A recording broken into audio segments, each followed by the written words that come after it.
Time now for Fort McMurray Matters on Mix 103.7. All the topics and issues that matter to you and your family. Brought to you by Cellcom Wireless and Culligan Water. Welcome to Fort McMurray Matters on Mix 103.7. I'm News Director Wallace Snowden. What passes as friendship is sometimes little more than abuse, and violence is often born out of pain, a smokescreen for inner torment and insecurity. It's something a Fort McMurray man knows all too well. The physical and sexual abuse Ralph Morrison suffered as a young boy made him bitter beyond his years and set in action a life of crime which put him at odds with the law and landed him in both youth correctional institutions and federal prison. He never spoke a word of the daily beatings he received from a classmate and never so much as whispered about how his teenaged neighbor molested him daily in the dark corners of the Kelowna land their families farmed. Having pulled out of addiction and the underside of Alberta society, Morrison has revealed those secrets for the first time by penning a book, The Fear Inside. After years of keeping silent, I asked Ralph what prompted him to finally speak out. Basically, because of everything I've been holding inside to make things, I guess, more clear for my family, and with everything that I've seen on TV, I mean, on the East Coast, the West Coast, the States, there's been a lot of teenage suicides, a lot of other topics about bullying. And I wanted to, my life, I mean, it was filled with bullying and turned to drugs, violence, prison. I wanted to get it out there in hopes to help somebody.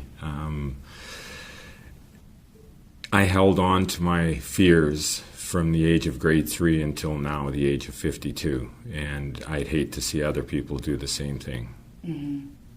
Taking a step back, having read the book, it's pretty clear that trouble for you started when you were only in grade 3, as you said. Can you give me an idea of how that all started, this terrible relationship that you had with Luke, a classmate of yours? It was very simple. It sounds like I'm very old now, but we went to a very small two-room schoolhouse, and it was grade 1 and 2 on one side, 3 and 4 on the other. I was already in school there, and one day there was a new boy that came in, Luke, and from the moment he entered the school, he had his eye on me. Why he picked me out of all the other students, I really don't know why, but it was within the first week of him being at school that it began. As you said, it wasn't an occasional thing. It was every day. It was every day. The beatings themselves didn't happen every single day initially. But within the first week is when I got my first beating from him, and the bullying, the demands, that was daily. Whenever I would doubt him or say no to him, the beatings would come. It became later, after a few years, maybe grade 5 or 6, where the beatings were pretty much every day. Wow. I know that there's going to be a lot of people listening to this, and I'm in that category myself. I mean, a lot of people have experienced bullying. Yes. What about your relationship with Luke, do you think, allowed it to continue for so long and fester and worsen the way it did over the years? It was because I was too afraid to speak of it. I had older brothers. I never told my parents. The lies began then. I made up excuses why I had cuts and bruises. Some of us are strong-willed, some of us aren't. I was one of those very quiet little boys, and I never knew how to approach my parents or my family about what was going on. I was afraid that if I spoke of it, there would be more problems for myself. And even at a young age, I knew that they couldn't be there to protect me. As it continued, Luke had control. He was the one that I feared most. I feared him more than any punishment, anything my parents might do. I feared him more than what the law would do to me. He was my tormentor. Mm-hmm. There was nothing else in this world I feared more than him. Do you think that he had so much power over you because it did start when you were so young? I think so. I think he saw in me the weakness also, that it happened at a very young age, and in our small community, you went from primary school together to elementary to high school. So it didn't really matter where I went, he was always there. And it happening so much over the years, he had total control. You're listening to Ralph Morrison, a Fort McMurray man whose silence about the abuse and bullying he suffered as a young boy festered inside him for decades.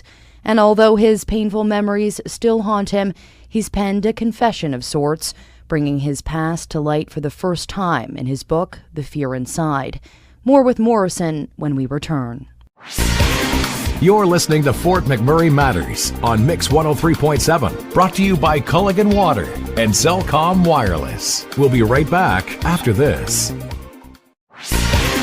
Now, back to Fort McMurray Matters on Mix 103.7, brought to you by Culligan Water and Cellcom Wireless. Welcome back. Today we're hearing from a local trucker turned author who wants to turn his painful early years into something meaningful. From the first day of grade 3 on, Ralph Morrison received daily beatings from a classmate and became an errand boy for his abuser, and the controlling relationship escalated over the years, with Morrison eventually robbing his own family home, with the pair fleeing south of the border in a stolen van. It marked the beginning of a life of crime, which eventually landed Morrison in federal prison after he became an enforcer for the drug trade. I mean, the beginning led to drugs, alcohol. Luke would, for instance, tell me to break into a car. In my heart, I knew it was wrong, but I feared him more, so I would break into the car. It led to breaking into a house. Again, I knew it was wrong, but I listened to what he told me to do. As I went to juvenile jails, I ran into a lot of other characters who I wasn't afraid of. But when I came out and I would bump into Luke, into my hometown, the fear of him overpowered everything again. As I got older and I went to provincial and finally federal jail, I still knew what I was doing was wrong. I didn't know how to get out of it. I still didn't speak to anybody about my issues, especially in jail. It's going to make me look very weak. And I think the biggest thing with me is I was terrified of pain. I was terrified of my heart being hurt. I was terrified of actually physically being beaten. And in the story, there was some sexual abuse by other people. I became so violent, I think, when people tried to hurt me, I did everything in my power to give them that pain back tenfold. And as bad as it is to say, I became good at it. Nobody was going to hurt me anymore. But I became the bully for about 2 years.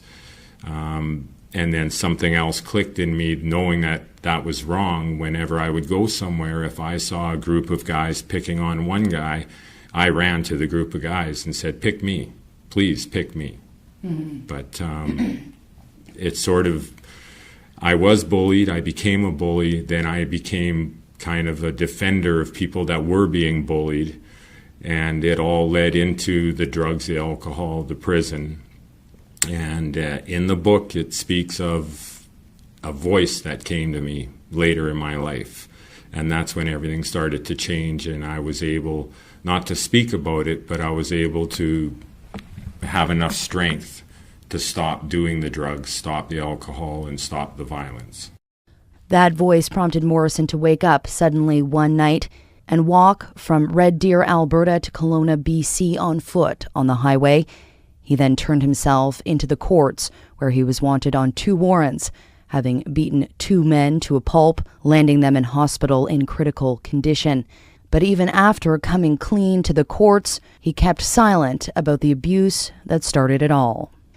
I've held it in for so long. It's even writing the book, I was in tears writing it, because it was the first time I've ever released it to anyone. It's not a simple thing when you've lived your whole life holding on to it. I think after my trip from Peace River to Kelowna and ending up in federal prison, it was after that I don't know if I was seeking God. I'm not sure what it was, but I was seeking something spiritual. Mm-hmm.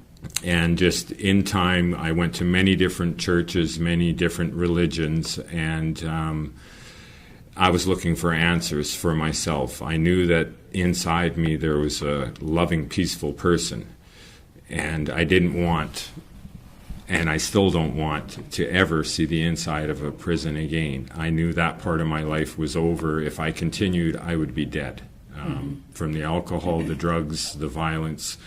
My mother always said that I should be dead from alcohol poisoning, I should be dead from drug abuse, or I should be dead from someone putting a bullet in my head.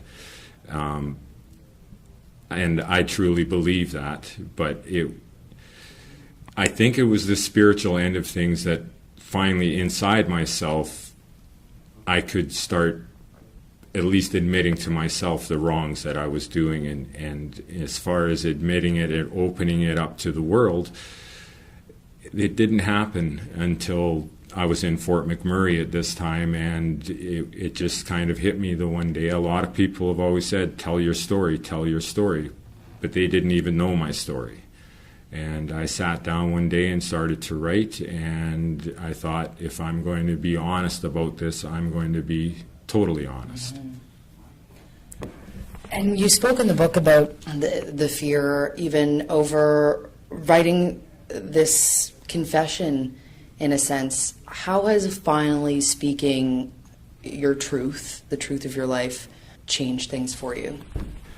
It's changed things that my family, my mother, father, brothers, my ex-wives even, my children, they all have a better understanding of who Ralph is. A lot of things that they've questioned in the past and in the present, they've never understood why I've acted certain ways or done certain things. Now they understand. I have a lot of support behind me for the writing of the book. They were the first ones that said it needs to be out there for other people to see.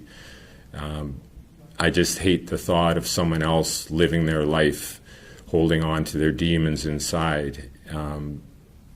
As I say in the book, there's somebody out there, whether it's a teacher, a minister at your church, a good friend, sometimes even a stranger, somebody to let it out to.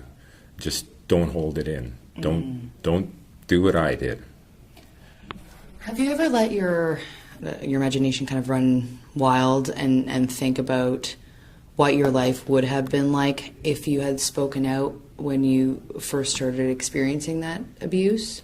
Many times in my life, I've always thought that if I could have only talked about it, I wouldn't. I'm positive if I would have been able to speak of it at an early age. I'm not saying there wouldn't have been any drugs or alcohol in my life, but I don't think I would have ever gone to prison. I grew up in a very good moral family, and doing what I did, I always knew it was wrong, and I only did it because I didn't want to be beat more. I was never a person, even as I got older, and if I did things that were wrong, I always knew that what I was doing was wrong. But I never had the courage to face my own fear. It was what I knew how to do the best. So that's what I did, even knowing it was wrong. A part of my life, most of the people in my life, the only reason they had me in their lives was Ralph was the guy that we can call. He'll come and he'll fight this guy. Or if somebody owes us money, call Ralph. Ralph will go and collect the money. Mm-hmm. And again, I knew it was all wrong, but it was like that's where I fit. Mm-hmm. And I didn't know how to get out of that rut. It wasn't until I became older and went through the prison systems that I thought, gee, I don't have to take this from anybody. I don't need anyone anymore to tell me that do this to belong in our group. I'd rather be alone than belonging in a group at this point. But I don't want to be alone. You're listening to Ralph Morrison. The silence he kept over the abuse he suffered as a young boy kept him captive for years, turning him to a life of crime and landing him in a federal prison. But decades later, he's pulled out of that life of crime and penned a new book, the first time he's ever spoken a word of that bullying to anyone. We'll have more with the local trucker turned author when Fort McMurray Matters returns. You're listening to Fort McMurray Matters on Mix 103.7, brought to you by Culligan Water and Cellcom Wireless. We'll be right back after this. Now, back to Fort McMurray Matters on Mix 103.7, brought to you by Culligan Water and Cellcom Wireless. Welcome back to Fort McMurray Matters, where we're speaking with a Fort McMurray man, Ralph Morrison. He suffered extensive abuse as a young boy, bullying which haunted him daily, leaving him physically and mentally battered. Having pulled out of a life of crime caused by the inner pain that he kept silent, he now wants to speak out, facing his demons, in a new book called The Fear Inside. I asked him if there were warning signs his friends and family missed when he was a school-aged boy suffering daily beatings and sexual abuse. I honestly, my parents did everything they could. My brothers, they were always behind me too. But I think without them knowing the truth of what was going on with me, there was nothing else they could do. They were always there for me. They were always there asking questions, but I was the one that kept silent. So in my view, people can only help you so much with what they understand, with what is going on in your life. Those events of the bullying and the sexual abuse, they never knew about that until my age of 52. So if they didn't know, they can't help me. That's why I say don't hold it inside. Find someone. If you're a little child in school and you come home from school and your parents ask you how things were, let them know that there's a certain kid at school that's pushing you around. It's going to work out better for you than holding that fear inside. When you're in high school, it's the same thing. I know that the peer pressure is, a lot of people use the word suck it up or don't be a rat. It's not their life, it's yours that you're going to destroy. And those people truly won't be there as you grow in your life. And it will be very difficult for you to sit with so-called normal people and have a discussion. That's one of my biggest fears I've always had. I've always wanted to talk to people, but I've always felt like a fool, like an idiot, that I'm not intelligent enough to sit in a group of normal people and discuss the things that have happened to me. And a lot of it is who honestly would believe me? I was a liar. I was an ex-convict. I was a drug abuser. I was an alcoholic. Who's going to believe me? And is that the reaction that you've had so far to this book, though? No. With writing the book, I'm actually very surprised at how many people have viewed me the opposite, that you should have said something, you should have come to us. But they also understand the reasons, why I didn't speak, because I didn't think anyone would believe me, that they would just write it off as, oh, that's just Ralph making up stories. He's looking for someone to give him a little comfort, and then he's going to do his normal thing. But nobody knew about the bullying, and no one in my family knew about the sexual abuse. You have to talk about it. You can't keep it inside. Mm-hmm. You talk about how you almost became Luke as you got older and internalized it and became a bully yourself. How much ownership do you take over the web of your life, where your life went and where it is now? I don't blame Luke. I've forgiven him. I never speak to him.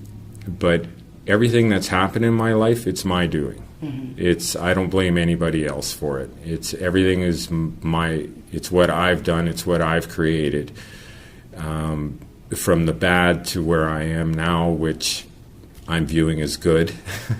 But there's nobody else to blame. I have to blame myself for not speaking of it. As terrified as I was of the results, if I did speak, an older man now, I know that I should have talked about it. And no, I don't blame anybody. I blame myself. Mm-hmm. Obviously, this was a personal confession for you, but what's the one message that you would want listeners, readers, to take away from what you did, right? Don't hold on to your fears.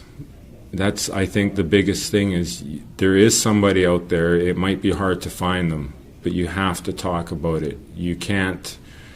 And when I say talk about it, I don't mean going to the person that's next to you smoking a joint or you're both drunk drinking a bottle of whiskey. That's not the right person to talk to.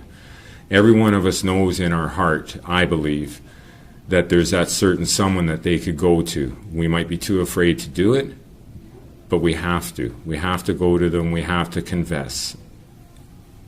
None of us are bad people. That's what I believe. We become bad, if that's the word to use, because we don't release the good that's in us.